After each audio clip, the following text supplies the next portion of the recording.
अस्सलाम वालेकुम एवरीवन। शाम का वक्त हो रहा है, 6:30 बज रहे हैं इस वक्त, है ना।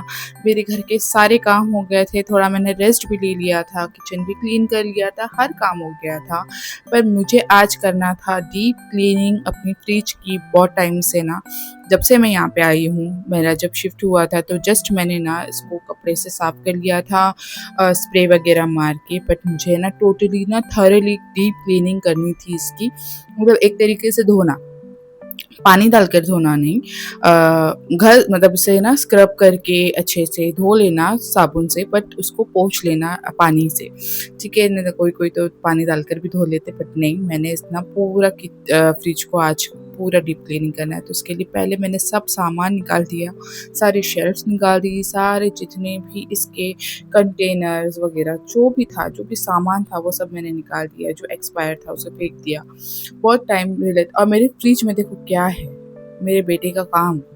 उसने छोटी कार भी उसकी यहीं पे पड़ी हुई थी। मैं देख के हैरान हो गई कि मेरे फ्रिज में ये सब भी चीज़ है। एक्चुअली ड्रॉर है ना, उसके पीछे कुछ जाता तो पता नहीं चलता। अब मैंने ड्रॉर निकाला तो मुझे पता चला कि इसके पीछे कार इसने फेंका है। मेरा छोटा वाला बहुत मस्तीखोर है, उसका तो कुछ बोल नहीं सकते। मैंने सारी चीज़ों को निकाल दिया, जो एक्सपायर या जो चीज़ मुझे फेंकनी है उसे फेंक दी, और जो चीज़ चाहिए, बहुत मिनिमम सा सामान बचा है क्योंकि अब मुझे पूरे फ्रिज को भी भरना है। तो अच्छे से स्क्रब मैं डिश वॉशर ही डाल रही हूँ और कुछ नहीं। उससे अच्छे से मैं इसे धो लूँगी, घस लूँगी। पहले गीले कपड़े से अच्छे से कोने-कोने को पोंछ लूँगी, फिर अच्छे से सूखे कपड़े से उसे ड्राई कर लूँगी। जिससे फ्रिज एकदम अच्छा और एकदम खुशबूदार और अच्छा सा सूख भी जाएगा, ड्राई भी हो जाएगा, और सारी चीज़ें ना इसकी निकल भी जाएगी। यहाँ पे मैं जब क्लीन कर रही हूँ ना, तो मुझे पता नहीं था कि इतना मेरा फ्रिज गंदा हो चुका है, क्योंकि हम लोग जब ऊपर से साफ़ करते हैं इसको, मैं हर चीज़ क्लीन करके रखती हूँ, हर चीज़ मैं अप टू डेट रखती हूँ। बट मैं ना शेल्फ़ को ही पोंछती हूँ स्प्रे मारकर। मैंने कभी ना अच्छे से घसाई करके तो ये सब किया नहीं। बहुत टाइम पहले मैंने याद है मुझे, 1 ईयर तो हो ही गया होगा, इतना पूरा शेल्फ़ वगैरह निकाल के मैंने अगर धोया होगा तो उसको, क्योंकि मैं रेगुलर बेसिस पे उसको साफ़ करती रहती हूँ। में एकदम डीप क्लीनिंग बहुत ज़रूरी है। एटलीस्ट 6 महीने में एक बार तो ये डीप क्लीनिंग होनी ही चाहिए। तो अच्छे से मैंने सारे शेल्फ़ को भी धो लिए, और ये बहुत डर लगता है मुझे धोने के लिए, क्योंकि मैंने डायरेक्ट लगाते जा रही थी, बाद में मैंने इसको पोंछ ली हूँ। अभी फ़िलहाल मेरा फ्रिज बंद था, तो मैंने शेल्फ़ को धो के डायरेक्ट लगा दिए, क्योंकि मुझे डर लग रहा था कि किसी का हाथ वगैरह लग गया, बच्चों का, मेरा, किसी का भी, तो टूट ना जाए।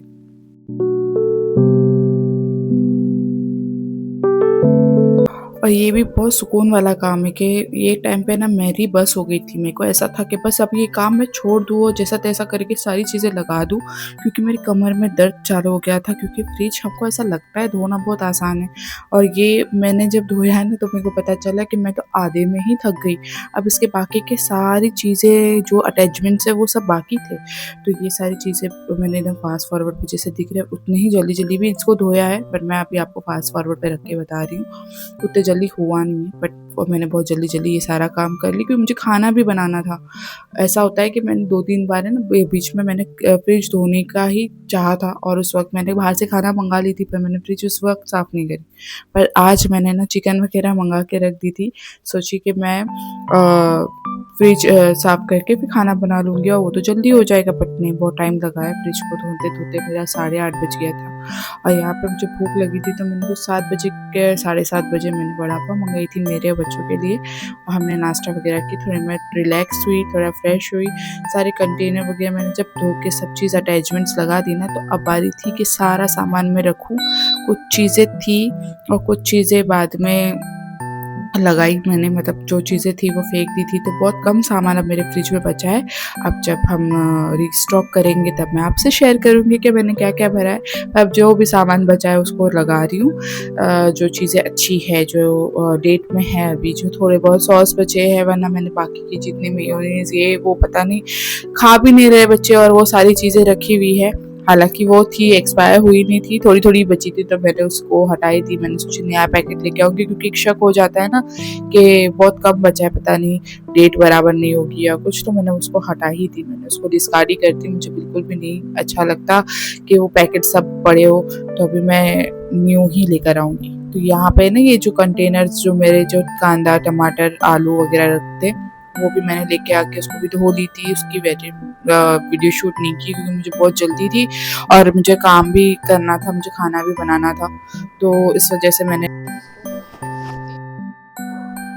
सब लगा के बस अब मेरा फ्रिज एकदम रेडी हो गया है। फ्रीज़र का तो पूरा टोटल सामान ही निकाल दी हूँ मैंने, कुछ भी फ्रीज़र में नहीं है। फ्रीज़र में सिर्फ अभी मोज़रेला चीज़ है और उसी का डब्बा रखा हुआ है, बाकी कुछ भी नहीं, मटन, चिकन वगैरह कुछ नहीं। इवन बर्फ़ भी मैंने नहीं जमाई थी, क्योंकि अब पहले फ्रिज अच्छे से कूल हो जाए, क्योंकि एकदम गर्म हो चुका था। फ्रिज भी ना बहुत टाइम से बंद था, तो अब वो अपने नॉर्मल टेम्परेचर पे आएगा, फिर उसके बाद मैं उसके ऊपर बर्फ़ वगैरह सब जमाने रखूँगी। बाकी देखो सिर्फ एक कंटेनर अंदर रखा हुआ है, वो है इसका मोज़रेला चीज़ का। तो यहाँ पे अब मैं बना रही हूँ खाना। खाने में जब फ़रमाइश पूछो तो हमारे साहब ने हमको बताया थे कि कोफ्ता करी बनाना या बिरयानी बना दो या कुछ भी। बिरयानी तो आज पॉसिबल नहीं है बिल्कुल भी, क्योंकि मैं बहुत ज़्यादा थक गई हूँ, तो मैंने झटपट से चीज़ में मैं एग्री हो गई कि मैं कोफ्ता करी बनाऊँगी, पर मेरा मसालेदार खाने का बिल्कुल मूड नहीं था, तो मैंने सोचा लाइट सा मलाई कोफ्ता करी, क्योंकि इसमें मसाले मिनिमम होता तो वो भी हैवी है, बट थोड़ा-सा मसाले थोड़े मिनिमम होते हैं, और मैं तो बहुत मिनिमम मसाले से ही बनाती हूँ, बहुत टेस्टी बनता है। तो यहाँ पे मैंने चॉपर में अनियन को चॉप कर लिया पहले, फिर मैंने उसमें डाल दिया था बोनलेस चिकन, फिर इसमें डाल दिया ब्लैक पेपर पाउडर, थोड़ा सा चिली फ्लेक्स, थोड़ा सा गरम मसाला पाउडर, थोड़ा सा धनिया पाउडर, और फिर इसे अच्छे से मैंने ना पीस लिया है। नमक इस स्टेज पे मैंने नहीं डाला, जिंजर गार्लिक पेस्ट भी डालेंगे, आपके टेस्ट के अकॉर्डिंग डालना ये सारी चीज़ों को। तो अच्छे से ना मैं चॉप कर लूँगी, चॉपर में अच्छे से ब्लेंड कर दूँगी पूरी तरीके से। अच्छा कबाब बन जाए, आप बाइंडिंग देख लेना उसकी, कि इसके अंदर मैंने बिल्कुल भी कुछ नहीं डाली हूँ। इसके अंदर मैंने बिल्कुल भी चने का आटा वगैरह कुछ नहीं डाली, पर फिर भी ये बहुत अच्छा बाइंड होगा। बिना उसके ही मैंने इसको ना कोफ्ते बनाई हूँ, बिना चने के पाउडर वगैरह, मतलब बेसन वगैरह के बिना। ठीक है, तो इसके मैं ना प्रोपोर्शन निकाल के रखूँ, पहले मैं मेजरमेंट से निकाल के रख देती हूँ, फिर बाद में इसको शेप दे दूँगी। एक तरफ है ना मैंने अनियन और चिली को मैंने बॉईल करने रखा था, और मैं भूल गई कि इसमें काजू भी डालना है, तो मैंने बाद में काजू का पेस्ट बनाई थी। जो भी हमने बॉईल किया है ना अनियन चिली, उसको मैं अच्छे से फाइन पेस्ट बना दूँगी उसका, और फिर मैं ना उसी पैन में पहले मैं कोफ्ते बनाने वाली थी, फिर इसमें चिटकने लग गया था, क्योंकि वो स्टेनलेस स्टील है ना, थोड़ा उस पे चिपकती है चीज़ें। तो फिर मैंने अपना नॉन स्टिक निकाला, उसमें फटाफट से ना ऑयल में मैंने जस्ट डाल दिया है कोफ्तों को और फ्राई कर लिया है। और जब तक एकदम फास्ट गैस पे करना है, ताकि ये पानी पहले ना छोड़े, और दूसरा इसके ऊपर एक कोटिंग आ जाए ब्राउन कलर की, और फिर उसको निकाल देना। फुल्ली कुक नहीं करना है, बस कोटिंग देना है उसको ब्राउन सी, उसको लॉक करने के लिए, हमारे कोफ्ते को शेप देने के लिए।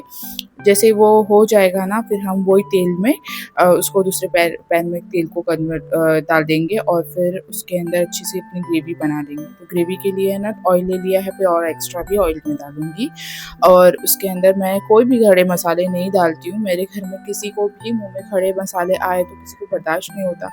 बहुत रेयर चीज़ें होगी जिसमें मैं डालती होंगी खड़े मसाले। तो मैंने ना ऑयल जैसा गर्म हो गया ना, तो उसमें मैंने जिंजर गार्लिक पेस्ट डाल दिया था, फिर उसे अच्छे से सौते कर लिया है। मौसम इतना अच्छा हो रहा था इस वक्त, इतनी ठंडी हवा चल रही थी और बारिश हो रही थी, खाना बनाने और अच्छा लग रहा था, क्योंकि कुकिंग करने तभी मज़ा आता है जब किचन का टेम्परेचर थोड़ा सा कूल हो, वरना वो जब गर्मी होती है ना, तो जैसे तैसे बना के बाहर निकलने का दिल करता है। तो यहाँ पे ना जो मैंने जो कांदा मिर्ची का पेस्ट बनाया था ना, वो डाले, और जो कबाब में मैंने मसाले डाले थे ना, ब्लैक पेपर, सिर्फ चिली फ्लेक्स छोड़कर मैंने इसमें गरम मसाला, सिर्फ 3 चीज़ें ही डाली। गरम मसाला मैंने डाल दिया था, धनिया पाउडर और कसूरी मेथी, ब्लैक पेपर पाउडर। और अपना जो घर का जो भी गरम मसाला आपके पास होगा वो डालना, कसूरी मेथी डालना, फिर दही डाल देना, अच्छे से उसे भूनना। तेल सेपरेट होगा तो मैंने इसमें काजू पेस्ट डाल दिया। अगर आपने काजू को साथ में पीसा होगा तो बहुत अच्छी बात है, मैंने भूल गई थी तो मैंने अलग से पीस के डाला है। थोड़ा सा फिर तेल सेपरेट होगा तो फिर मैंने इसमें कोफ्ते ऐड कर लिए थे, अच्छे से इसे मिक्स कर लिया था।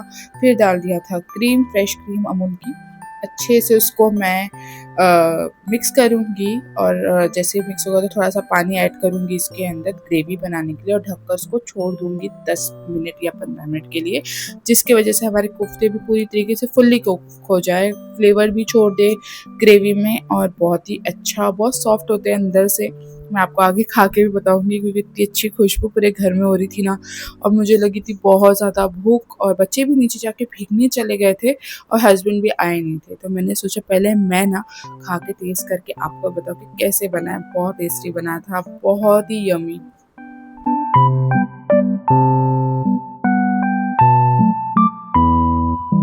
यहाँ पे मेरा खाना-पीना हो गया है तो मैंने सोचा चलो मम्मी का भी डब्बा पैक कर लेती हूँ। मम्मी मेरे नेबर है तो उनको भेजना बनता है, तो उनको पसंद है ये सारी चीज़ें। मैंने फ़ोन पे बताई थी तो उनको दिल भी हो रहा था तो मैंने उनको भेज के दी। तो ये आज की वीडियो इतनी ही, मिलती हूँ आपसे नेक्स्ट वीडियो में। तब तक के लिए अल्लाह हाफ़िज़। दुआओं में याद रखिए, अपना बहुत सारा ख़याल रखिए।